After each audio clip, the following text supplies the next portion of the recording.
तस्य ज्ञानाञ्जनशलाकया चक्षुरुन्मीलितं येन तस्मै श्रीगुरवे नमः। श्रीचैतन्यमनोभीष्टं स्थापितं येन भूतले स्वयं रूपः कदा मह्यं ददाति स्वपदान्तिकं।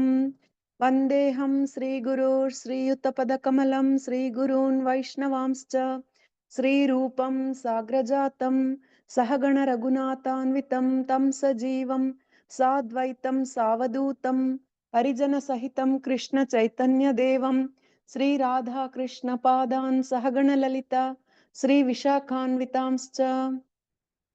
हे कृष्ण करुणा सिन्धो दीनबन्धो जगत्पते गोपेश गोपिका कान्ता राधा कान्ता नमोऽस्तुते। तप्त काञ्चन गौरंगी राधे वृन्दावनेश्वरी वृषभानुसुते देवी प्रणमामि हरिप्रिये। वाञ्छाकल्पतरुभ्यश्च कृपा सिन्धुभ्य एव च पतितानां पावनेभ्यो वैष्णवेभ्यो नमो नमः। जय श्री कृष्ण। नमो ओम विष्णुपादाय कृष्णप्रेष्ठाय भूतले श्रीमते भक्तिवेदान्ता स्वामिन् इति नामिने। नमस्ते सरस्वते देवी गौरवाणी प्रचारिणे निर्विशेषा शून्यवादी पाश्चात्यादेशतारिणे। जय श्री कृष्ण चैतन्य प्रभु नित्यानंद श्री अद्वैत गदाधारा श्रीवासादि गौरभक्तवृंदा। हरे कृष्णा कृष्ण कृष्णा हरे हरे हरे राम राम राम हरे हरे। हरे कृष्णा कृष्ण कृष्ण हरे हरे हरे राम राम राम हरे हरे। हरे कृष्णा कृष्ण कृष्ण हरे हरे हरे राम राम राम हरे हरे। हरे Krishna. Thank you so much, Gantry Mataji, for invoking the blessing of our chariots and lordships. Thank you so much. I see Grace Rasa Sundari is on the call. Please accept our humble obeisances and all glory to Prabhupada. Thank you so much, Mataji, for joining and accepting to lead today's Sangha as we continue the beautiful journey of the Srimad Bhagavatam.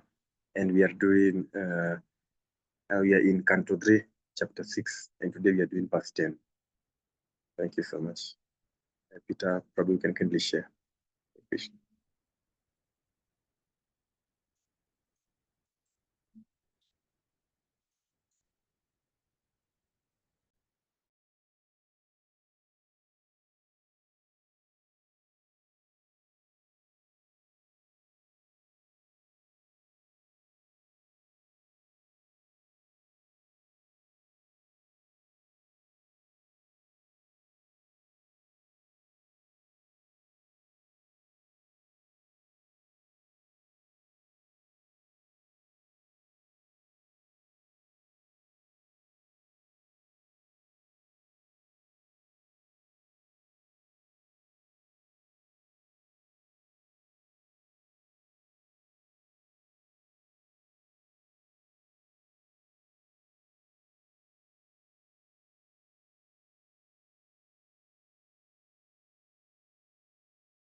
Hare Krishna Mataji.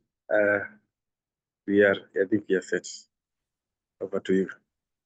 Okay, Hare Krishna. So today we are reading from the third canto, entitled Status Quo, Chapter 6, Creation of the Universe, Text 10. And I recite the verse for today, and one more person can chant after me. Smaran Vishwasrijanisho Vidyate Tamadukshajah Virajam Atapatsvena Tejasaisham Vivrittaye. One person.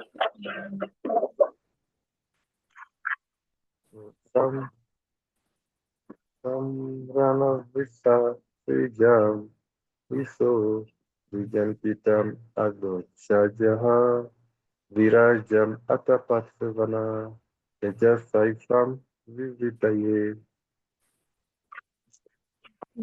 Thank you. I read the translation and someone else can read the purpose. The Supreme Lord is the super soul of all the demigods, entrusted with the task of constructing a cosmic manifestation. Being thus praised to by the demigods, he brought to himself and thus manifested the gigantic form for the understanding.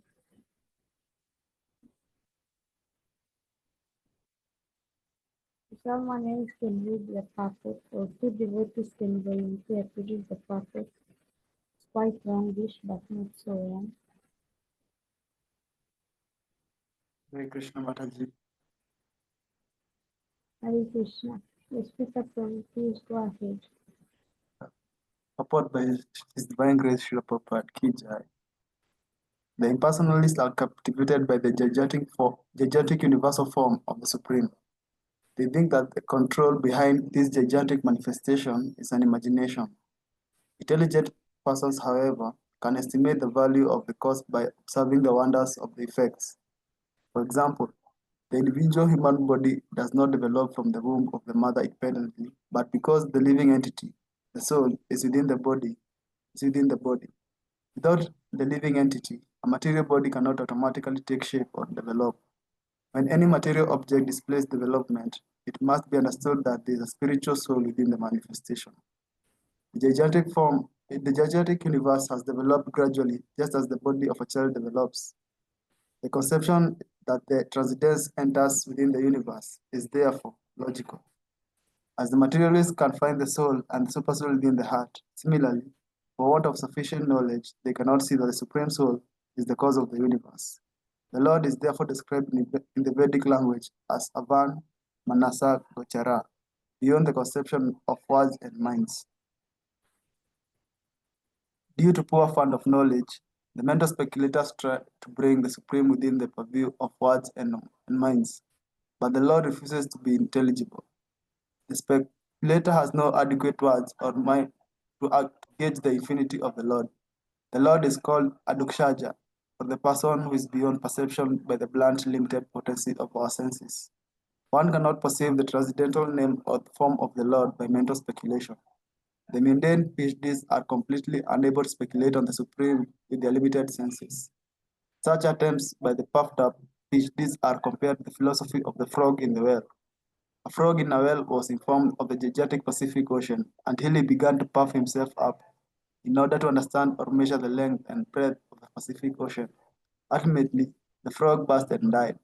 The title PhD can also be interpreted as Plowed Department, a title meant for the tillers in the paddy field. The attempt of the tillers in the paddy field to understand the cosmic manifestation and the cause behind such wonderful work can be compared to the endeavor of the frog in the well to calculate the measurement of the Pacific Ocean. The Lord can reveal himself only to a person who is submissive and who engages in his transcendental loving service. The demigods controlling the elements and ingredients of the universal affairs pray to the Lord for guidance, and thus he manifested his gigantic form as he did at the request of Arjuna. Shubha Ki. Thank you so much. I'll recite some few mantras for auspiciousness before we begin the discussion.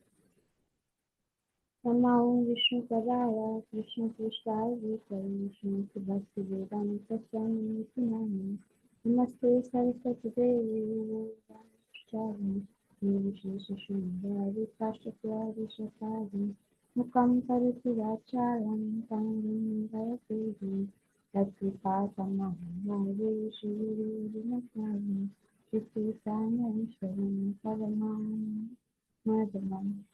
Welcome devotees to today's Srimad Bhagavatam discussion. And first of all, I would like to offer my respectful obeisances unto the lotus feet of my Supremely Merciful Spiritual Master, and to his spiritual master, and to Srila Prabhupada, and all the acharyas and our Gaudiya Vaishnavas and Pradayas. as well as to all of you Vaishnavas and Vaishnavis present in today's Srimad Bhagavatam class, and I beg your blessings so that I can see something of value for our advancement in Krishna consciousness, as well as for my own purification. Panchakalpatarubhyascha Kripasinduvyayavacha Patitanam Pavanebhyo Vaishnavibhyo Namo Namaha. So in today's class, I read the translation to today's verse. The Supreme Lord is the super soul of all the demigods, entrusted with the task of constructing the cosmic manifestation. Thus being prayed to by the demigods, he thought to himself, and thus manifested the gigantic form for their understanding. So this is Maitreya Muni speaking to his disciple Sri Vidura about the creation of the universal form and how it was manifested after the prayers of the demigods who are in charge of the different tasks or in the creation of the universe. So we see here Prabhupada, Prabhupada, the mantra, his pranam mantra which we just recited, especially the second part. Namaste Saraswati Devi Gauravani Pracharini Nirvishesha Shunyavadi Pashtatya Dishakarini. That we offer our respectful obeisances to Srila Prabhupada, who is the servant of Bhaktisiddhanta Saraswati Thakur, Saraswati Devi. He is preaching the nation of Lord Chaitanya, Gauravani Pracharini, especially in the Western world, Pashtatya Deshakarini. Why in the Western world? Because in the Western world, there is a lot of Shunyavad, Mayavad, there is a lot of impersonalism and voidism, theories of the impersonalistic nature of the world and how the world is void. So he has brought the message of personalism to the Western world and of course to the entire world. This is the glorification we say to Srila Prabhupada, because that's what he really did. Our philosophy, or Krishna, the Supreme Personality of Godhead, he is a personal Lord. This is a personalistic movement. Our philosophy is a Chintya Bheda Bheda Tattva, simultaneous oneness and difference. And this applies in everything. So the Supreme Lord, he has form, a personal form, but he also doesn't have form in the sense that his form is transcendental. His form is not material. He doesn't have a material form. But for those who cannot conceive of this, for those who cannot have this conception, the impersonalists, Prabhupada is saying, they are captivated by the gigantic universal form of the Supreme. That's where their understanding can go. It cannot go beyond that. Because they see the universal form of the Lord in terms of his manifested creation. And seeing that, they believe that, of course, you have heard here that matter cannot manifest without spirit. We all know it. But what is spirit? Many people, they may not know that this is an impersonalistic, a Mayavad conception. But it's a Mayavad conception. It's an impersonalistic conception. They cannot conceive that this spirit has a form, has hands, has a face, head, 2 eyes, nose, mouth, everything. That's true, which is transcendental. Therefore, they think that the reason or the cause behind the manifestation of the universe is an impersonal personality. So that's why they are called impersonalists. They cannot perceive of the Lord having a form, but because they see nature, therefore they perceive of an impersonal force behind nature, behind the universe. But this is a better conception than that of atheists who completely deny the existence of anything. Mm.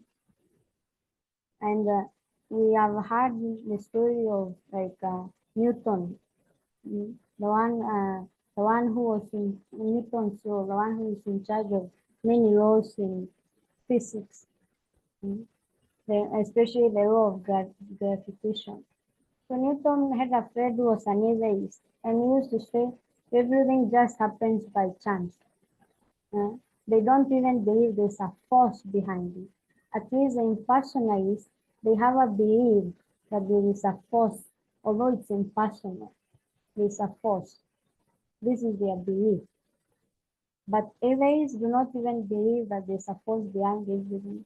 They just believe everything is just happening. But it's not possible. You are growing. You yourself, you are once a child, then you are an adult, then you become an old man, old woman, you die. Change is happening. Same thing is happening to nature. All this cannot just be happening by chance. There is a spiritual force behind it. Matter cannot grow, manifest, reproduce on its own. There is spirit behind matter. So one of his friends, one of Newton's friends, was very much against this conception that there is God and there is nature and the universe and all these things behind the nature or the beautiful nature of the entire universe. And therefore Newton did not argue with him. What he did is that he built a model of the solar system. And the next day when his friend came, he saw the beautiful model of the solar system with all the planets nicely rotating or revolving around the sun. And he was amazed. He said, "Oh, wow, where did this come from?" And Newton said, "Oh, I woke up and I found it there. When I came into my study room, I just found it on the table. It happened by chance." And the friend said, "Oh, it's not possible. Such a nicely coordinated, nicely moving and well-developed model of the solar system cannot just have appeared by chance. Someone must have made it." And so Newton smiled and told him, in a similar way, we were arguing a few days ago, and you said that the bigger universe, which is being represented by this model of a solar system, happened by chance. And now you're saying its representation could not have happened by chance. Someone had to make it. So why don't you think that in the same way that the representation needed a person to model it, in the same way then the entire universe, the bigger solar system and the cosmos must have had another force, another person modeling it. Why can't you think of the same? So Newton may not have been a devotee, but he had a way of explaining to us that the beautiful design that we see, how it's summer, and then it is autumn, and then it's winter, and then spring, all the seasons are going accordingly. How it is 1 o'clock, then 2 o'clock, 3 o'clock, and the hours are changing. It's night, it's day, and there's no confusion. There is a design in the movement of the universe. There is a design in how the universe is operating. It does not happen by chance. There is a spiritual force behind it. Well, those of us who've been studying the Bhagavatam, now we know that the demigods are the force behind this. And above the demigods, they are not the absolute. Above the demigods, they have been entrusted to this task of managing the affairs of the universe by the Supreme Personality of Godhead. And he is not an impersonal. He is not impersonal. He is personalist. He is a person. He has pastimes. He has a name. His name is Krishna. He has his home, Vrindavan, Golok Vrindavan. He has expansions also, like Vishnu. We also have pastimes names He has associates, devotees like Srila Prabhupada, and other exalted devotees, Sakis and Gopas. He has a mother, he has a father, everything. So this is a higher conception. So first is the conception of atheism, then impersonalism, and then personalism. And even knowing Krishna's name, Krishna's form, Krishna's pastimes. And that's why the contribution of the Gaudiya Vaishnava Sampradaya is unparalleled. In all other religions and even other Sampradayas, you will not get complete details of the Supreme Personality of Godhead. Only in our Gaudiya Vaishnava Sampradaya, you will get all the details of who is God, what does he look like, all his features, even including his nose, his eyes, his mouth, all what they look like, what clothes he wears, who are his associates, who are his mother, his father, what does he do, who are his devotees, and what are the activities. You'll get a catalog of everything. In other places, where it may not be entirely impersonal, but they don't have a full, complete knowledge. The full, complete philosophical conception is not there.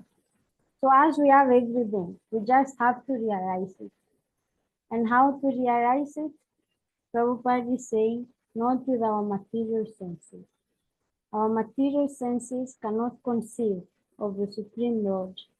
Even our material brains cannot conceive of the Supreme Lord. And us or human beings trying to conceive of the Transcendental Lord, who is a Adokshaja.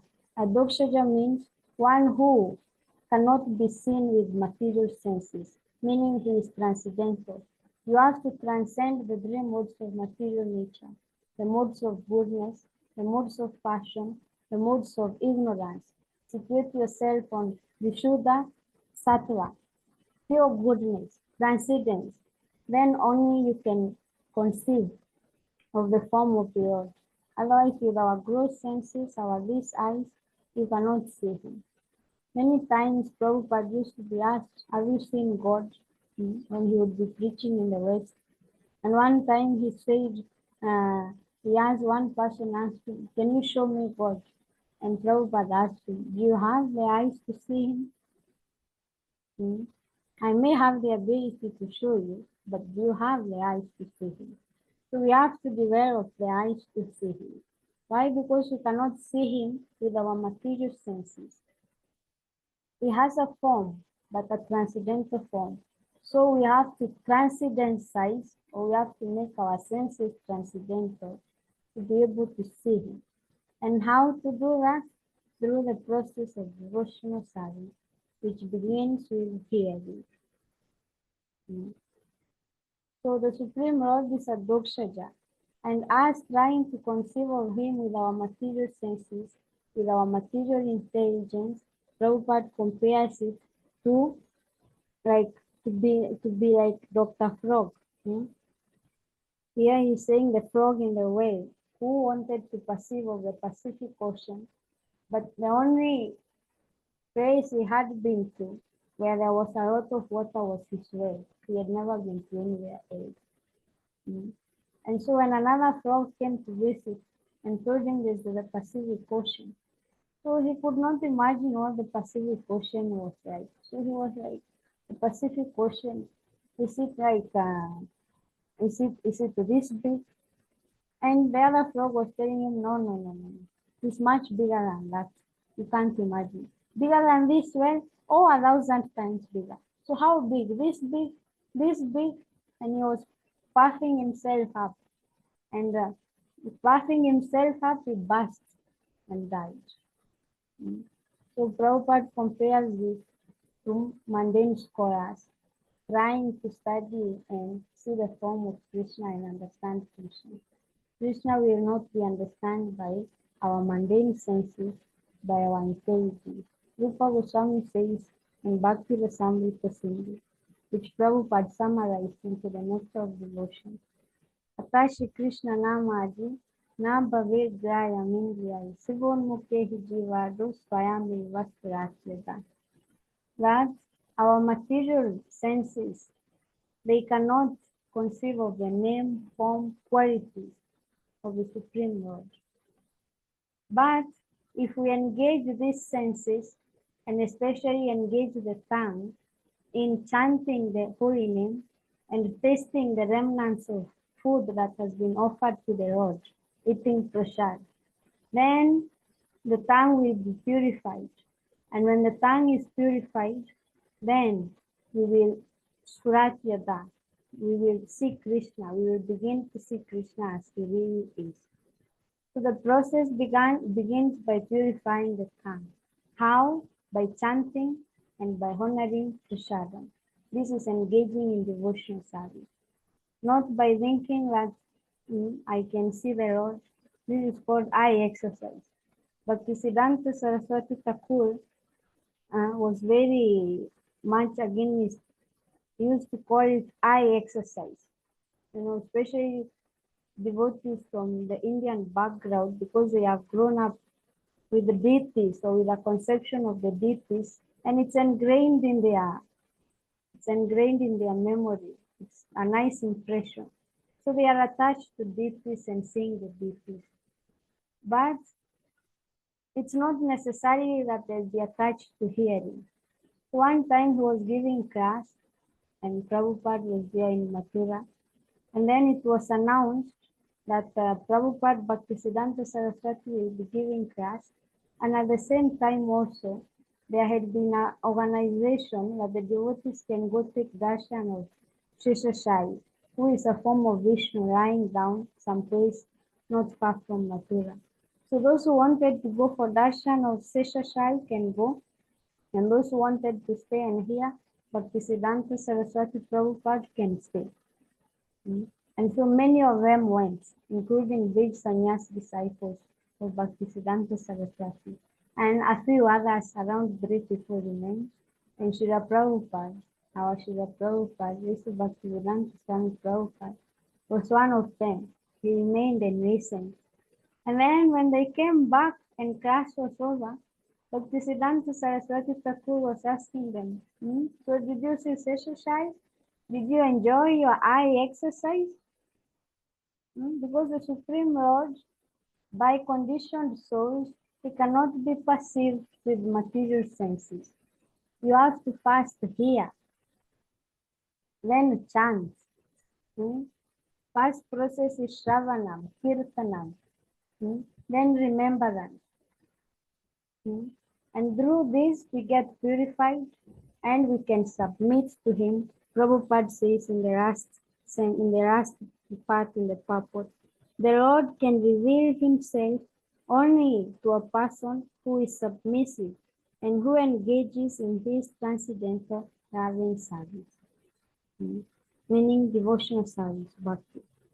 So, and the process of submission starts with hearing. Otherwise, who are you submitting to? If you do not know the glories, the pastimes, the name, who are you submitting to? Who are you surrendering to? So surrender has to begin from hearing, and then chanting, and then all the processes follow, and then purification happens, and then we fully submit to the Supreme Lord, and he, seeing us being worthy, he reveals himself to us.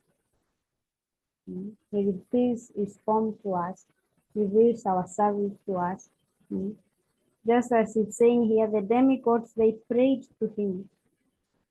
And him being merciful, he manifested the form to them because he's giving them service and they want to serve. And therefore they submitted to him, they prayed to him, chanting his glories. We've been hearing in the previous chapter how they have been talking about submitting to his lotus feet. So this is glorification, this is chanting. And therefore he revealed the universal form to them, through which they would use to construct the manifestation of the universe.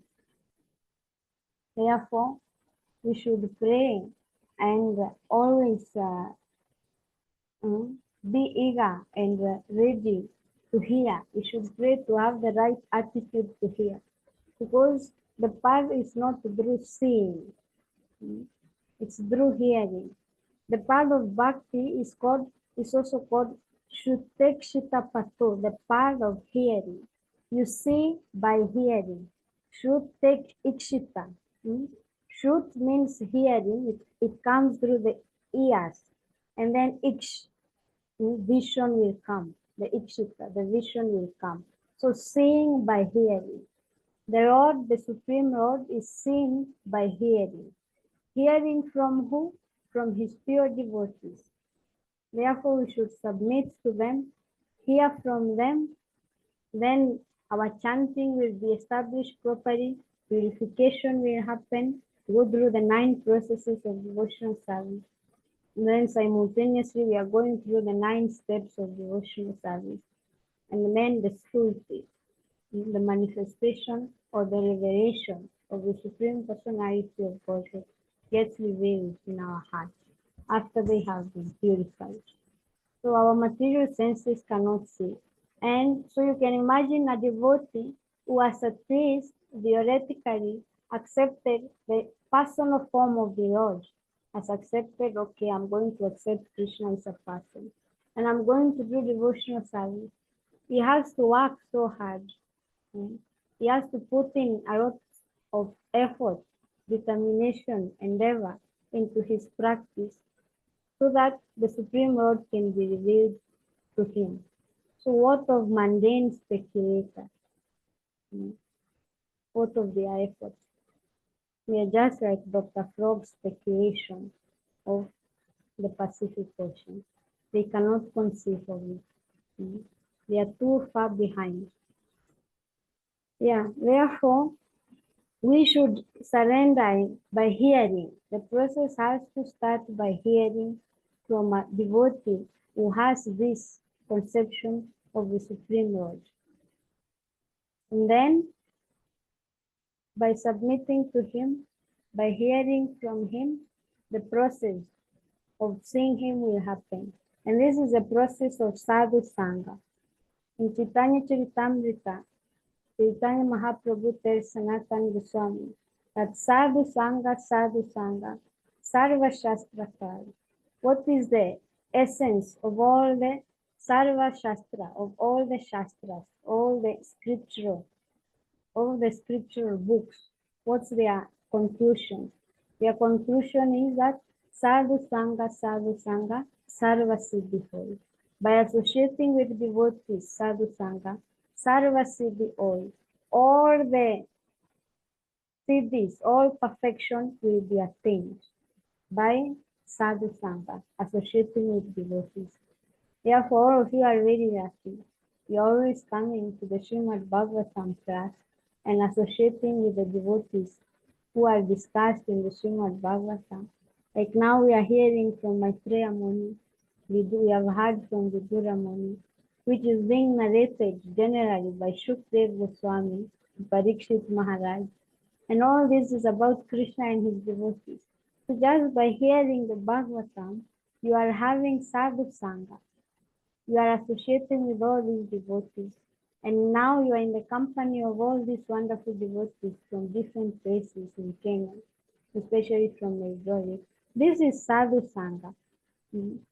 But it will become more effective if you will hear, if you will come to these Bhagavatam classes, hear, and then you will internalize what you have had into your practice, into your devotional practice.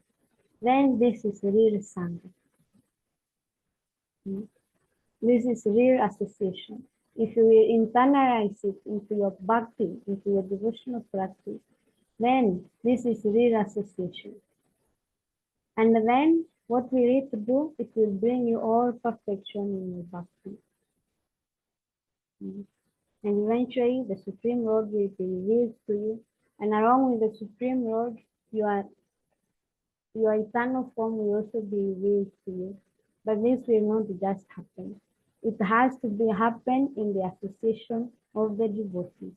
Therefore, we are very lucky, and we should continue in this same mood of always hearing and hearing in the association of devotees. In the third canto, we are in the third canto now, towards the end, it said 3:25-25 in chapter 25, Glories of Devotion Service, text 25. It says that by associating with devotees, especially devotees of the highest caliber, what happens? We become purified, and then Shraddha Ratir Bhakti Ranukramishati. Then our faith in Krishna, our faith in the process of Krishna consciousness becomes fixed. And then Shraddha Ratir Bhakti, then we become attached to the process of Krishna consciousness. And at that point, after being fixed and then having a Shakti or attachment to the process of Krishna consciousness, then at that point real bhakti begins. Bhakti Ranukramishati. Then at that time real bhakti begins. How is it real bhakti? Why the word real bhakti is used there? Because then now you are not just speculating. You're already fixed in the process. You have taste. You have taste for chanting, taste for hearing. The pastimes of Krishna and the devotees, when you are thinking, they are running through your mind, then that is real bhakti. You are not forcing it. And that's the process which is called Raganuga Bhakti. That's where it starts. That's when it's called real bhakti. It's a one step above Vaidhi Bhakti. Vaidhi Bhakti means devotional service following rules and regulations, and the motivation for this is we are doing it out of following rules and regulation or out of gratitude to the spiritual master. But when we have perfected this, one step above this is spontaneous devotional service. Now we serve Krishna because we understand who he is. We are not chanting simply because we have promised our spiritual master that we are going to chant a minimum of 16 rounds. We are not coming from Mangalarti because we are in the ashram or because it's a festival and we have to show up for Mangalarti. At this time, all these activities we do them spontaneously and we cannot live without them. We feel we can't live without chanting, we can't live without hearing, and all mundane things, all mundane topics become meaningless in us. We want to hear about Krishna. We want to be with devotees. We don't want to be in the company of non-devotees. And it comes naturally, spontaneously. That's why it says real devotion begins. Bhakti Ranukramishati. And this happens in the association of pure devotees, after hearing from them, associating from them. So I am saying all this in connection to the process of having the Supreme Lord revealed in our hearts. And at that point already you have already submitted yourself. It's not a big deal. You have already surrendered. But to come there, it has to begin from hearing. So therefore, we should always be in the association of devotees. This is the emphasis that I'm emphasizing. Because we are not impersonalists in our group that we are here today, those of us that are here. Nor are we atheists. We have already come to the process of bhakti. Therefore, for us, our goal should be how to advance. How to advance. So we should pray that we can always hear in the right attitude and hear with the intention of wanting sangha or internalization of what we hear into our practice. And then by this way we will grow and we will come to the highest perfection of the arising or of the Supreme Lord revealing himself to us in the association of the devotees. Therefore, I'm going to end today's discussion here and ask for questions, comments, clarifications. Thank you so much. Granth Raj Srimad Bhagavatam Ki Jai.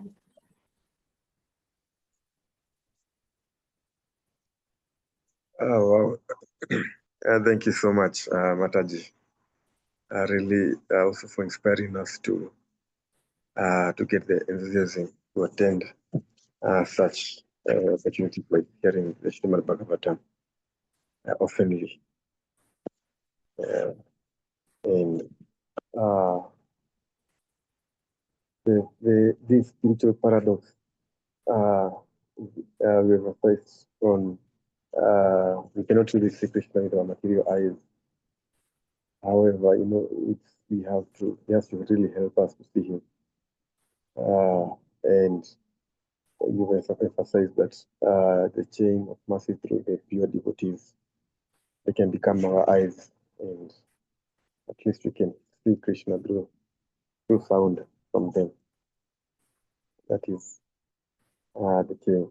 And now it's up to us uh, on when, on how to become worthy of even seeing Krishna. And you emphasized on submissive attitude will help us in serving.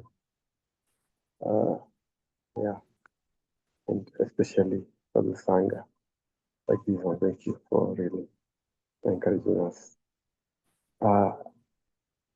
Is Krishna as just a question I was thinking at the back of my mind before maybe I can. Krishna is in our heart of Param and he is witnessing everything that we are doing, even our desires. But he's waits for us to submit to him. He does not just simply reveal to him. Even Narada waited a lifetime to reveal to him, and even that there is that aspect of divine patience that's about love for God that probably it's not it cannot be really you cannot be compelled, but, and it's not just given freely. A deep element of patience to get to God. Maybe you can comment a little bit on that. Okay, so Mahaprabhu, I understand you are asking me to comment on the aspect of patience, that we have to be patient in waiting for the revelation of the earth. Did I get you right? Yes, yes.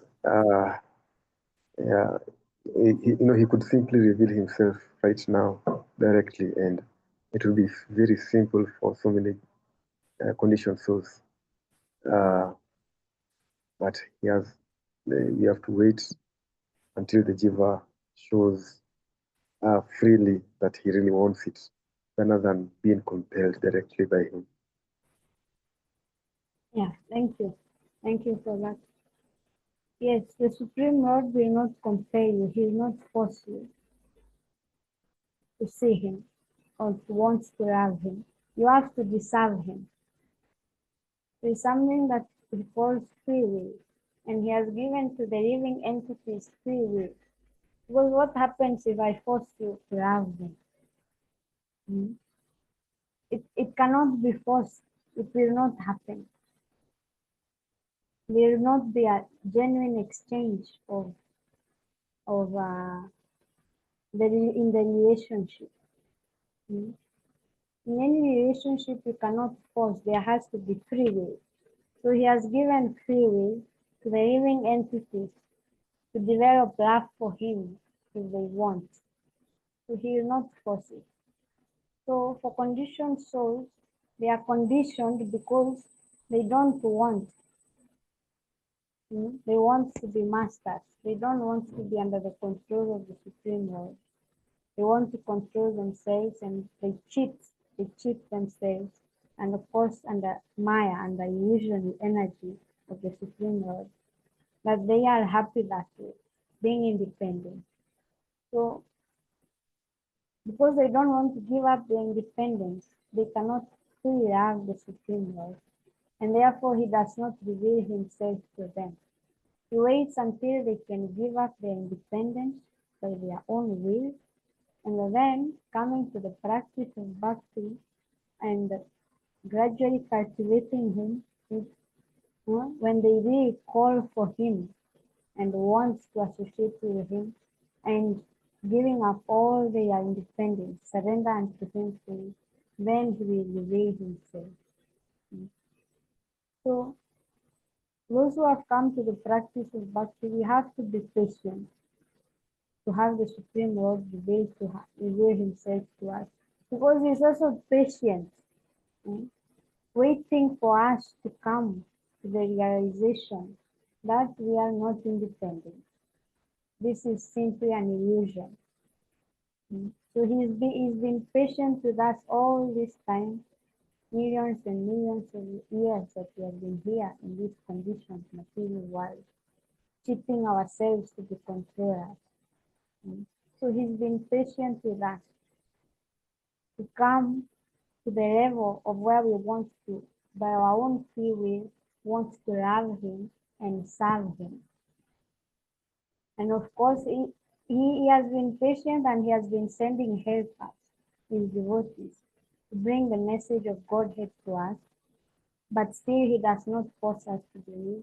He does not just manifest himself because he is not cheap. If you buy something so cheap, then you will not have so much value for it. But if you buy it at an expensive price, you pay for it with your hard-earned money that you sweat so much and put so much effort and energy to earn, then you will treasure it. So Krishna is not cheap, so he will not easily manifest himself to people who have not fully given their hearts to him. Those who have one leg in the material world and maybe one leg they may want to put it in the spiritual world, but they are not sure, or they want to put it back in the material world. He will not do that. And he will become cheap. And that's why one of the characteristics of pure devotional service is Sudurlabha. Durlabha means very difficult to attain. And Su is a prefix meaning very, very supremely difficult. So pure bhakti, devotional service is supremely difficult to achieve. Why? Because Krishna is not cheap. And another thing, when Krishna has revealed himself to you, that means you are a pure devotee. And for his pure devotees, what does he do? He becomes their servant. Look at Arjuna, who drove his chariot on the battlefield of Kurukshetra. Krishna became a charioteer, feeding the horses. Arjuna was telling him, take the chariots to the middle of the battlefield. Take it to this direction and this direction. And he was following, like a servant, he was following the instructions of his master. But he is a master, but he becomes a servant of his devotee.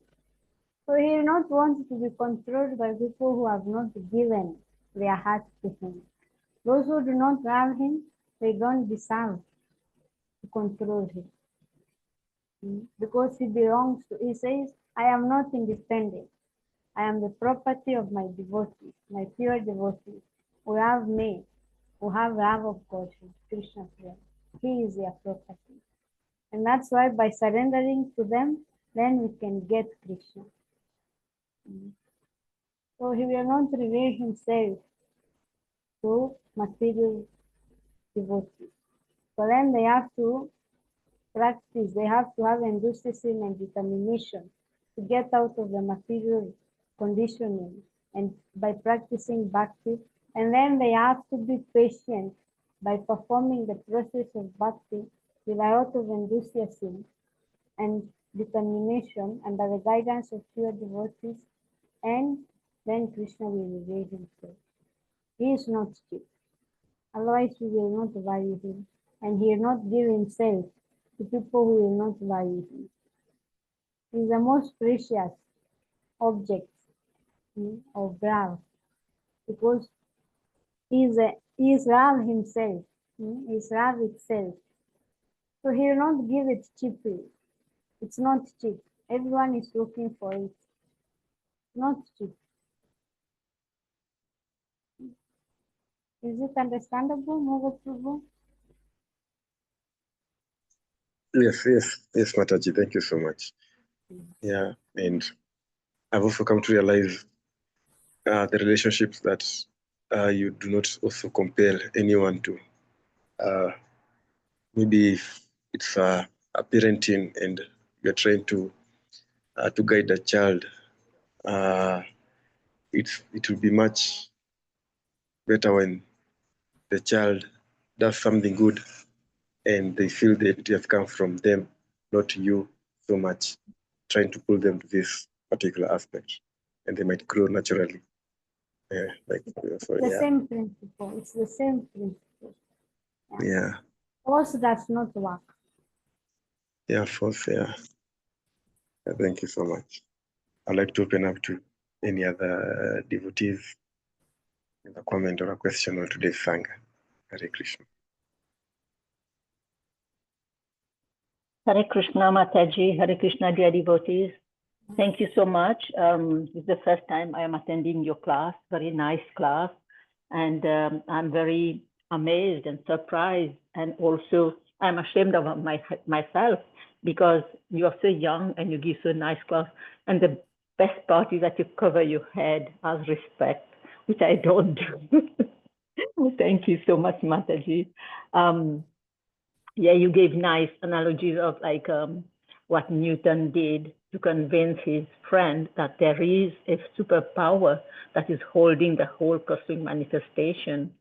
Also, you talked about sadhu sangha. Sadhu sangha, sarva sastra kahiye, lava matra sadhu sangha, sarva siddhi hoiye. One moment of association with pure sadhus, everything will be perfect. That is in Chaitanya Charitamrita, very nicely explained by you also. Yes, and Krishna, you know, he waits for us. He doesn't force anyone, but he's watching over us. We make one step and he takes 100 steps toward us. He's like a magnet. He's waiting for that one moment. We make one step and he pulls us towards him. That is his mercy also. He doesn't force us, as you say. So thank you so much, Mataji. I really enjoyed your class today. Hare Krishna.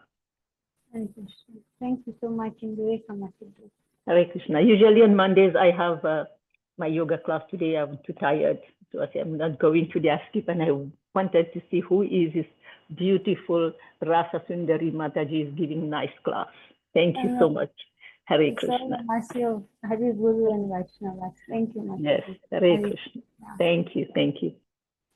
Hare Krishna, Indulekha Mataji. Yes, Rasa Sundari Mataji has been trained at Mayapur, so she adheres to the... Wow, that's why she's so eloquent and she knows everything. Yeah, but she's in Nairobi. She's in Kenya, but that's where she's been, in Vrindavan and then Mayapur. So we are very, very fortunate that she's trained from there and then come here to deliver these classes. Very good. And what happened to you? Why XYZ? Where are you? So I'm using somebody else's phone. I'm not in my normal. I'm not in my normal house, so I'm using somebody else's. So they didn't want their names to be revealed. So I'm XYZ today. I can be if you want. Are you still in UK? Yes, I am, Mataji. Okay, that's good. Any yatra coming soon? No, of you, what you know? Sorry. Any yatra? No, not that I'm going to. I'm just waiting for the time being. Okay. Hare Krishna. Hare Krishna.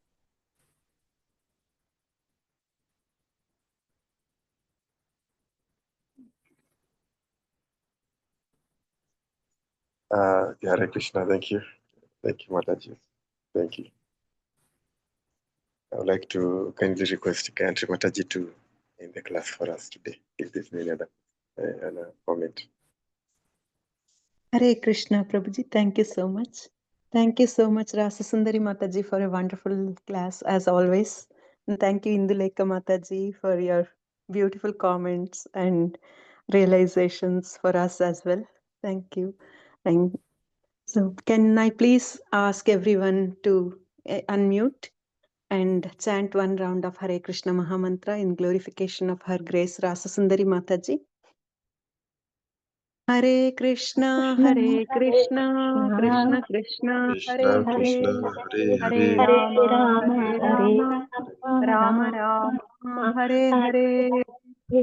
Vanchakalpatarubhyascha kripa sindhubhya eva cha patitanam pavanebhyo vaishnavebhyo namo namaha. Grantaraj Srimad Bhagavatam Prabhupada की जय, हर grace रासा सुंदरी माता जी की जय, ग्रंथराज श्रीमद् भागवतम की जय. All glories to the assembled devotees. Hare Krishna. Thank you so much. Hare Krishna. Thank you. Hare Krishna. I'll watch for your talk now and make sure I'm in the class. Hare Krishna. Hare Krishna. Thank you. Hare